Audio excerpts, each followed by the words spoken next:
Welcome to the 359. I'm Ben Fox Rubin. I'm Alfred Ing. David Katzmeyer. Oh, I was going to introduce you. Always. And we've got with us David Katzmeyer, a.k.a. Cats in the Cradle, a.k.a. Whispering Damn It. See, that's a pretty good intro. You should have waited for it. David is here to help us walk through the new Amazon Fire TV Cube, a new Alexa-powered video streaming box that the company just announced this morning. The $120 device, which is only available in the US for now, can be used to control your TV, cable box, soundbar, and AV receiver using a remote and Alexa voice commands. So, David, we both got a chance to demo this thing.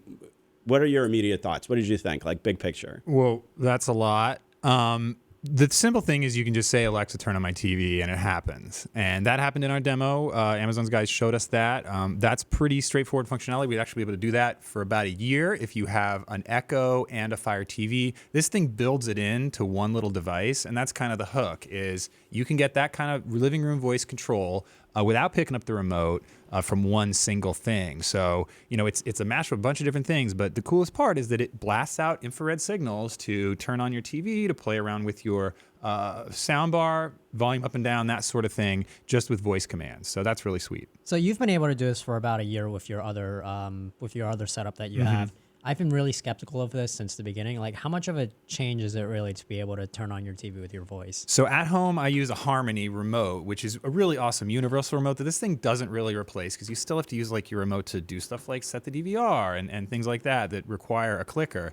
This thing is great for turn on the TV, turn off the TV, launch Netflix, stuff like that. Like, you know, large commands that start something off. But once you get into the nitty gritty of browsing, you know, you're going to need a remote. I mean, you can say stuff like, Alexa, page down, or, you know, Alexa, right, left, but that's not nearly as easy as just pressing a button on a remote. I think they did a pretty credible job also saying that, you know, there are so many different apps now, specifically whether you have a Roku streamer, Amazon, Fire TV, whatever.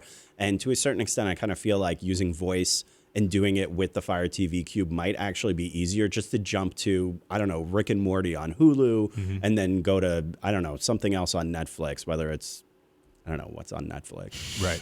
Something. Nothing. They don't really have much. They don't have anything. Yeah. Well, that's nice. You are in the Fire TV universe, you know, which means that you're going to be directed toward a lot of Amazon stuff. They were showing us HBO and Showtime, for example. That's not support for those apps. That's support for the Amazon channel within the Amazon universe.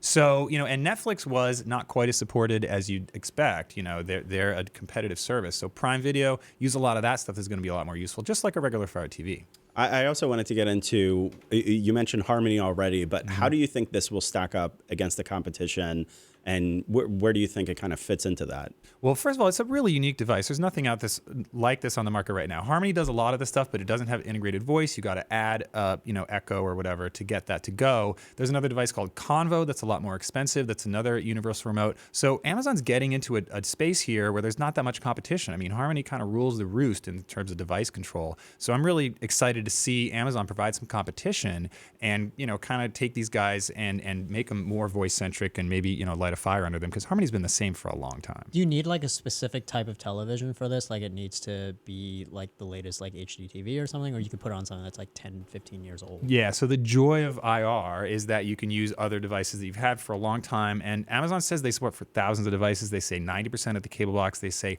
a lot of the, you know, sound bars and other devices out there. So we'll see. Don't want to take them at their word, but I'm pretty sure that you're going to be able to control pretty much whatever you have out there. Oh, that's pretty cool. Either way, we're out of time for the podcast itself. So if you want to read more about these stories, check us out on CNET. I'm Ben Fox Rubin. I'm Alfred Ing. I'm David Katzmeyer. Thanks for watching.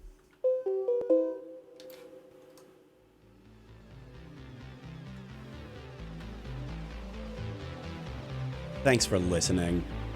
Really? I said thanks for watching. Thank you. It's a podcast. It's Keep okay. it true to form, Ben. I mean, we were an audio podcast first. Yeah, sorry. Yeah. Hey, so now it is time, as always, for me to jump into the chat and pull out your questions and comments and everything you want to know about this little box, GameCube Cube. 2.0. In the meantime, so David, tell me, does this instantly render the fact that I have an Echo and a Fire TV completely moot? It's just throw them away, start fresh? No, unless Throw them you've- away anyway. Unless you've always been hankering to control that random thing with your two devices that you can't control already. For example, if you have a sound bar and all the volume comes through that, you can't control volume with a Fire TV and Echo combination right now. So you can with some TVs, but with most of them you can't. Which at the demo, I think we were both pleasantly surprised to see that they went a little bit further than just creating a Fire TV and crammed it with Alexa and then calling it a day. So to their credit, I think they did a good job in trying to provide a little bit more value to customers for that. But if you've already got a Fire TV streamer and you've got an Echo across the room, you're 95% of the way there. Is that customer actually going to go and switch and get the Cube? They would have to be a pretty rabid Amazon fan, I would argue, to do something like that. Yeah, or again, the kind of person that has this other device in their system that they've never been able to get to work with it. You've always said to keep your soundbar remote out to turn it on, for example, stuff like that. But for the most part, this does tread on a lot of territory that Amazon's already been there. By the way, I also wanted to mention, if you're really interested in this device, it's on sale for the next 2 days, today and tomorrow, for $90. Again, it's in the US only, but if you're a Prime customer, you can get it for $30 cheaper today or tomorrow. That's a pre-order, and then it actually ships June 21st. Yeah. And we'll probably get a chance to get our hands on it and spend a little bit more time with it as we get closer to that date. And David, you'll probably have a fuller review later. One of the things I'm really interested in is AV receiver control. So that's one of the things. A lot of people have like complicated setups where they use an AV receiver for their switching instead of the television. It'd be interesting to see how well that controls it, because you got two different input switching things in this system. And, a Harmony does that beautifully. Or, for example, if you're a guy that ran out of HDMI inputs and you're using one of these HDMI switches to throw on, whatever it is, there's a lot of legacy stuff in people's systems that Amazon's got to account for, especially early, when this thing first launches, that they're going to probably not be able to support very well. So it'll be interesting to see how well it actually, does that kind of thing. I would be very impressed if I could put the Echo Cube on on like an old CRT. Yeah. It'll control it. If it's got the IR codes, it will. And I think Amazon can probably do that well. One of the things I asked in the demo was, and I wasn't just being a jerk, but I said, hey, can this thing control a Apple TV or a Roku? And the guy he took a second, and he's like, because honestly, I like Roku a lot better than Fire TV, and I like Apple TV better than Fire TV, so I'd want to use one of these things. And he's like, well, we haven't really figured that out yet, but why would you want to? I'm like, well, because I like it better. Yeah. Ouch. Yeah. But Haven't figured it out yet, because they definitely have a lot of research going into that. Yeah, right. Of course, that's the first thing they want to do is support the competitor's product. That being said, do you think that this device gets them a little bit closer to some of those other guys? No, because this isn't really about streaming. This is about controlling your other stuff. You've been able to control a TV with an Apple TV since launch, for example. It actually has volume buttons on the remote. It can turn on your TV with CEC really reliably and control volume. And you can pick up the remote and ask Siri for stuff. So, again, this isn't like all new. The thing that is new and cool is the far-field voice built into one box. I feel like the big bet for this is that everyone loses their remote controls every day. Yeah. Oh, totally. Yeah. Totally. I agree. And I was also going to and we should get to questions soon, but All right, check it. So Amazon Key folks, right? They come in your house and then they take your remote control, so that you have to get Fire TV Cube. I like that idea. But Jeff, you get the pre-order Jeff, price. I hope you're watching. This is a great idea. You're on a first name basis with Bezos? I've never spoken to They him eat in my iguana life. together every day. Unfortunately, I'm pretty sure Jeff doesn't know I exist, but that's okay. Well, anyway, Soon. that takes a good segue into a really good critique coming in from APEC, who we can always count on for being my fellow YouTube cynic. The voice Alexa thing is hilarious. How is this different from what Microsoft did with T and the Kinect and the 360 and the One, especially now that the Kinect is RIP, for good reason. I added that part.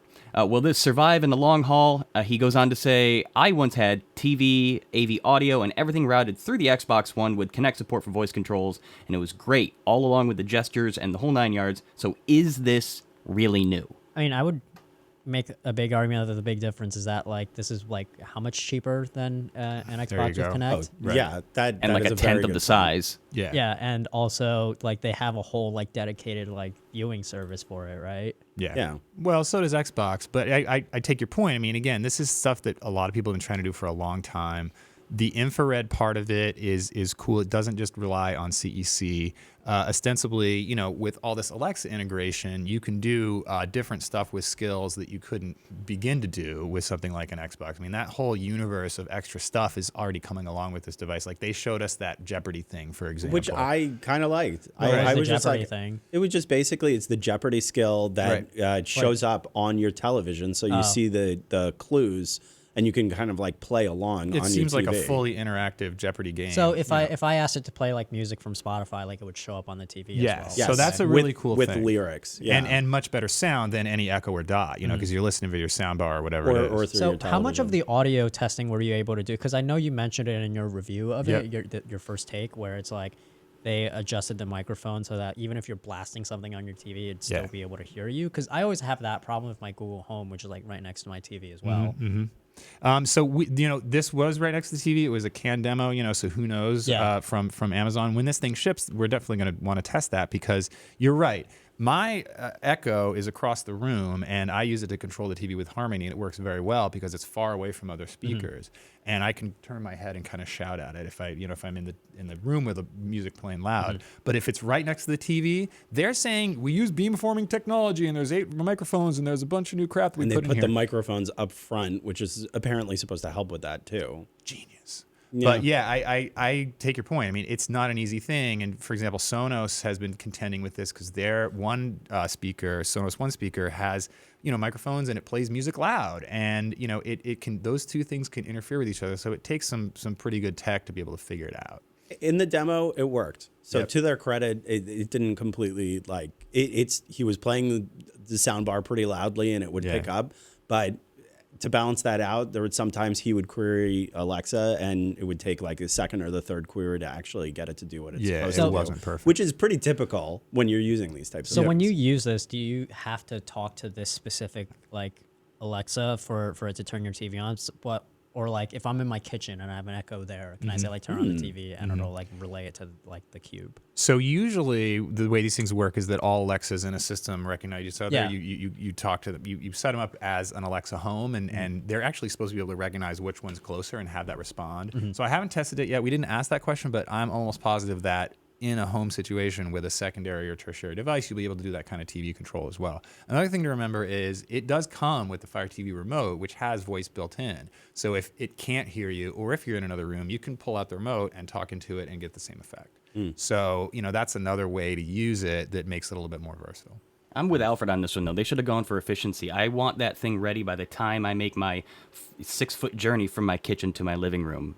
Yeah. There's no time to waste here. It works. It works really well. Or you can shout in the bedroom while you're walking. Or if your kids are watching, I use this literally every day. Kids are watching TV. I can yell, "Hey, turn off the TV," and they don't have to find the remote. I don't have to wait for the kids to do it. It just I don't know that actually works though, because there isn't an IR blaster in the other Echo speakers. Sorry. So what I was talking about. Well, what he's asking is it requires a network. So it requires this Cube to know that there's another Echo speaker and have that speaker do the kind of control that turns it on. That would be off. pretty cool. We didn't test that out and we didn't ask about that. I'm That would be guessing yes. interesting. We'll find out. I feel like I'm asking all the questions instead of like our viewers. So Brian, do we have any more questions? Oh, absolutely. Danny Green wants to know: is this going to work with TiVo? Great question. We don't know. So when you say work with, basically you're asking, does it turn on and switch to the right input and start me off? Because What else does TiVo do? Well, Well, watch it's also TV, like a DVR. stream Doesn't he like stuff, sit down and like play? DVR, yeah, all that stuff. TiVo does a crap load, but most of it you're gonna have to use the remote control to do. Of course, TiVo has his own voice remote, but the whole starting an activity is kind of what this is about, and controlling the volume, mute, that kind of thing. So yeah, sorry. Maybe you'll even be able to say skip forward 30 seconds, which would be really cool, but we don't know yet. So like this isn't exclusive to just like Netflix or Hulu, like online streaming stuff, right? Like you can also use that for like normal TV. Yes. Yeah. Old TV. You Right. could say Like, you could it say controls a like play. cable box. You could play ESPN live. Like what you do is and we don't know how complicated the setup will be for this, but when you set up with your cable box, you just say like play ESPN Live, and it's going to know what channel to turn to. So like, you know Yeah. how you can say like play cat videos and it'll know to put like cat videos on? I wonder if you say like play basketball, will it like put on the game itself, or will it play like just like and one basketball, like street ball clips or something on YouTube? or it'll find like, you know, a basketball movie or something Yeah. like that. Like there's a lot of stuff like that that routinely messes up on Alexa and other voice assistants. And it's just a matter of them being smart enough to prioritize, hey, this is what this person means in context. And I think Google Assistant honestly is better at that, in my experience, than Alexa is, especially with the entertainment stuff, because they've been working on it for a while. But it seems to know a little more about what you're talking about. Let's delve into YouTube, by the way, because we just yeah. mentioned cat videos. We asked in the demo, how does YouTube work on this thing? I'll let you take it from there. Yeah, the interesting thing is, so background, YouTube and Amazon have a little bit of a feud going on where, for example, certain Amazon devices like the Show don't have a YouTube app, and you can't use YouTube on them at all, which is an issue because YouTube's gigantic and awesome. So, hey, YouTube out there. So with this thing, YouTube works beautifully. So there's no YouTube app. What happens is the same thing happens on any other Fire TV. When you activate YouTube, it launches what is actually looks just like an app, but it's a browser. And there's a little bit of a URL there at the bottom, but otherwise it doesn't look anything like a browser. Think of it as the app. Yeah. So in the demo, the dude said, YouTube, I want to watch some cat videos. Up popped cat videos on YouTube, exactly like the app experience. So you're missing nothing with this thing, and compared to having YouTube built in. So it's just a different way of getting. But to how it. does the search work on it? Like if I said like I want to watch like the latest episode of the 359, Right. episode 409, like would it like specifically put that on, or would it Yes. just play from the? I mean, again, it's the search worked with that phrasing. Alexa, I want to watch the 359 on YouTube. That, according to the demo we just saw, would call it up exactly as you'd expect and start playing this amazing podcast. All right, guys, we're expecting everyone in the chat to go buy one and test this out and report back to us. Nice. Specifically with the 359, because it's And so right like, now, It's so good. such a Yeah. hard like thing for it to pick up. I think that like I think we need to keep repeating Yeah. it. Yeah. I've been waiting for your Alexa to fire back like, oh, you should have picked a better name. Well, I want the other 359. Okay, we are getting close to running out of time, so let's try to crank through some more of these questions because there's some good ones piling in. From Huey Egg, Google seems to be lagging behind Amazon in devices. Is it likely that Google will respond with a similar device in a year or two, or is Amazon finally leaving Google in the dust? That's a good question. From a device perspective, this is actually the 11th Alexa-powered Amazon gadget that I counted, and that feels like a lot to me. I mean, like I How just many read a Chromecasts story. are there? It's 3. just right. So is more better? I don't know. I think that Amazon is just currently in a phase of experimentation and trying to figure out what's actually working. If you are buying an Echo speaker, most of the time it's an Echo Dot because the price point is really good. It goes on sale for like between $30 and $40 all the time. I don't think. My immediate impression is that the Fire TV Cube is not going to be a huge market for them, but they're still trying to experiment and figure it out and try to see, okay, where can we cram Alexa into all these different places in your home, whether it's your entertainment system or your closet with the Echo Look, or just like more of a generalist device with like the Echo Dot and just like the regular Echo. Yeah, and some of those devices fall flat. Like a Spot, for example. Like really, okay. The Amazon Tap is a really good example Yeah, of that. oh. Nobody's really buying that, or very few people are buying yeah, it. they just made the Echo Look like publicly available for everyone now too. I'm like, I don't think anyone's gonna buy that one either. Yeah, they just throw as much as they can at the wall. Plus, they're a hardware company. They have a lot more motivation to come up with different gadgets, whereas Google is much more of a software company. And they're, again, every time you talk about I/O, what they care about is AI and making their smart assistant in software a lot I would smarter. also make the argument that like Google has been way ahead of way ahead of Amazon as far as like TVs go, considering that like the majority of smart TVs are running Android. Like it's not like a smart home thing, or like a voice assistant thing, but like most like smart TVs are running Android, aren't they? Well, if you're going to compare the two, I mean, but Roku TV is actually a really better seller than either one right now, and Samsung is anyway. So in terms of smart TV itself, but you're right that Google has a head start in smart TV because they've had Chromecast built in on Vizio TVs for 3 years now. They also have Android TV on Sony TVs. And, these Amazon Fire TV Edition televisions are relatively new. Best Buy's just started selling them, stuff like that. So Amazon, but then again, Amazon has a lead in they're right there with Chromecast in terms of device sales. So their Fire TV devices are really, really popular. The Fire TV Stick with Alexa voice control. I think Amazon says that the best-selling device on their site. And it's that a one's $40 cheaper than site. this one. Yeah, it's $40 device. So they're both really into the AV space, especially streaming, because Amazon wants to get you to watch Prime Video. Okay, let's take a quick and easy one from Chris. Is this faster than the Fire TV Stick or the Fire TV Box? It's from what I saw, it's basically the same as the new Fire TV, which is hella fast. The new Fire TV Stick is also really fast, so I think in operational speed, you're not going to see much difference between any of them. They're all pretty darn fast. From Srinjoy, speaking of Alexa, do you think Amazon will soon infiltrate car assistants with dedicated integration like Apple CarPlay and Android Auto? Currently, a already handful doing of it. brands support Alexa, Ford, Lincoln, and BMW. Yeah. He knows, Ben. He knows. Oh, Srinjoy knows all. Srinjoy does know more than I do Yeah. on most topics. So yes, the answer is absolutely yes, and that's a big play for all those companies because smart home and automotive are two of the strongest plays for voice assistants because they're private / semi-private areas where you're not going to annoy people by talking to your voice assistant, and they're a little bit more contained than doing it in an open office or a subway.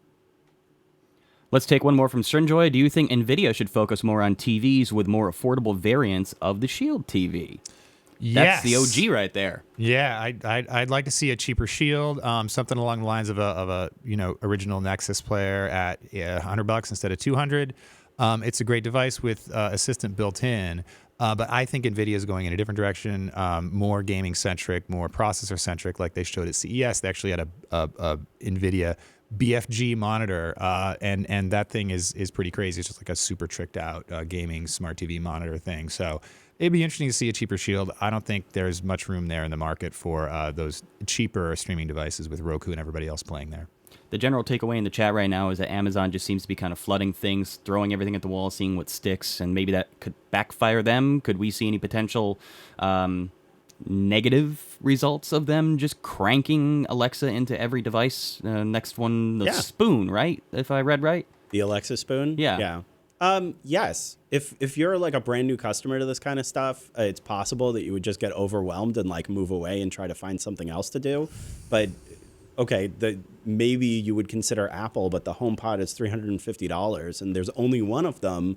But at the same time, it doesn't really provide you nearly as much optionality to the point of like, you would really want to have that device if you were going to spend that kind of money. And once they get their hooks into you with a dot for $50 or $40 or whatever it is, your next thing is like, oh, I really like this thing. What can I put in the living room? What can I, put, elsewhere in the house? What can I do for this and that? And that's what they're trying to do is ramp you up as a lifetime ecosystem customer. Yeah. At some point, I expect them to trim this portfolio, but they haven't really yet. Yeah, I'm surprised they haven't discontinued any of the stuff. Like the Amazon Tap seems the most likely that they would discontinue at some point, but they haven't even done that yet. So I don't know. I would say wait to see that, but like I said before, at this point they're in like flood the zone experimentation phase. Yeah. I think that stupid mirror is going to be the first one to faceplant. I would say look for like a HomePod Mini. That's probably like the most likely new smart speaker that I would hope to see sometime later this year or next year because like Google already jumped into that space. Amazon's been doing that really well.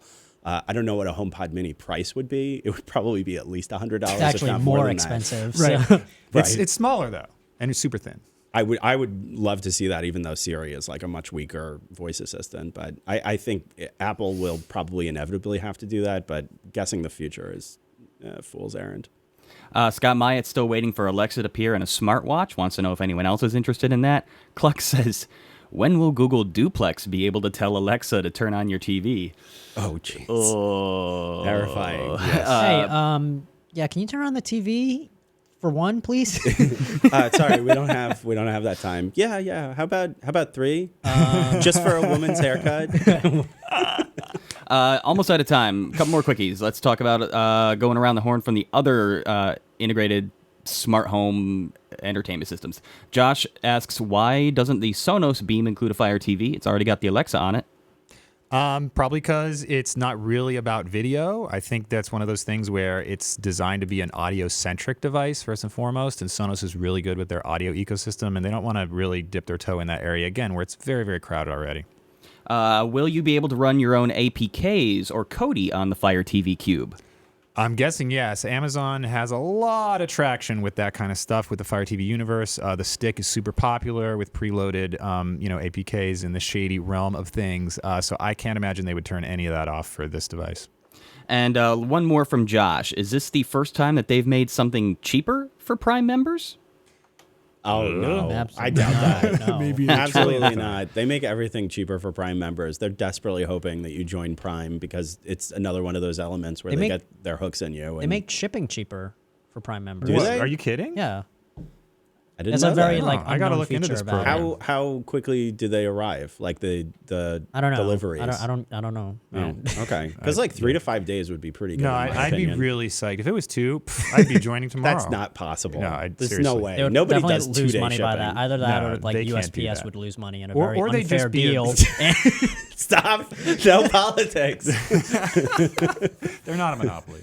Actually, one more. Let's take one from Yathu. How much is this FBI proof? I'm assuming that this is in the era of security and everybody's cameras needing It's to not. be covered. And It's not FBI proof. The same way that any Amazon product isn't FBI proof. Nothing is FBI proof. Yeah, there's absolutely no way, especially the take fact that that away. it is it records your voice, it sends it to Amazon servers. I mean, they could subpoena Amazon for it.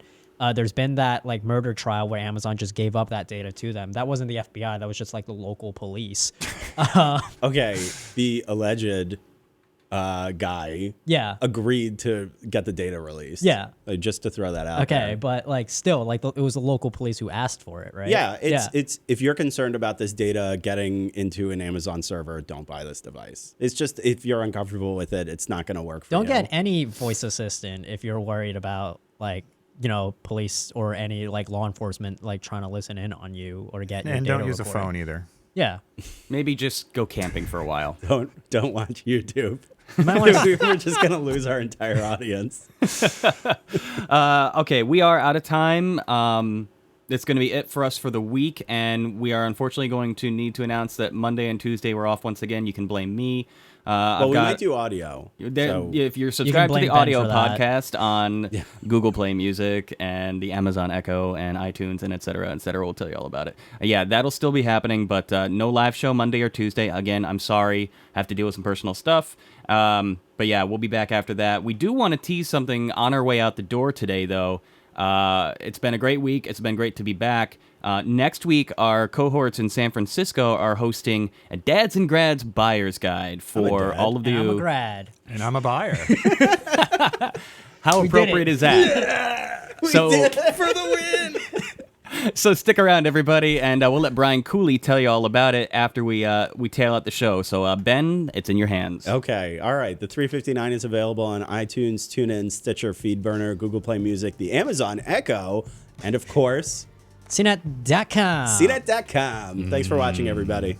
Take care.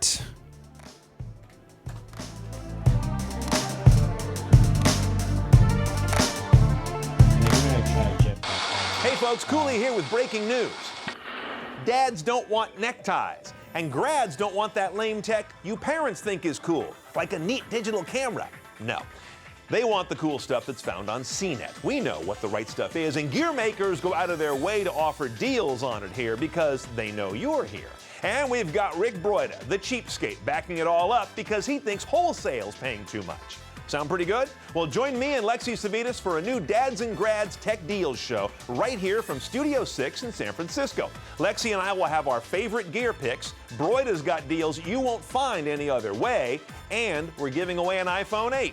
So join me, Lexi, and Rick on CNET Monday, June 11th, 2 o'clock Eastern, 11 a.m. Pacific. And give these to Goodwill.